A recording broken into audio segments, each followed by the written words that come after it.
धन्यवाद अध्यक्ष महोदया। लिस्ट कंप्लीट करना आज कुछ। जनक नंदिनी जानकी मां सीता मिथिला की बेटी थी। 90% उत्तर बिहार का क्षेत्र मिथिला का है। अनेकों ऋषि महर्षि वहां पर पैदा हुए।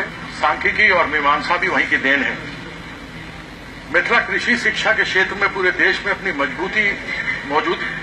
मजबूत मौजूदगी दर्ज कराता रहा है। आज वह विपन्नता के दौर में है।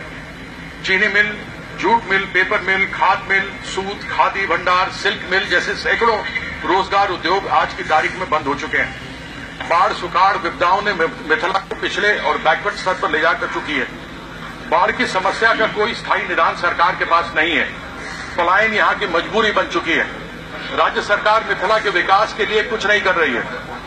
केंद्र सरकार प्रायोजित योजनाओं का लाभ भी दूसरे दर्जे पर मिथिला को मिल रहा है।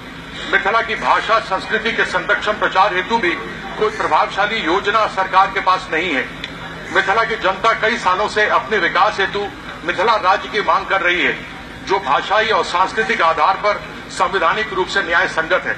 अतः सदन के माध्यम से मेरा अनुरोध है कि सरकार मिथिला के विकास के लिए अतिशीघ्र मिथिला राज्य के निर्माण पर विचार करे। बहुत बहुत धन्यवाद।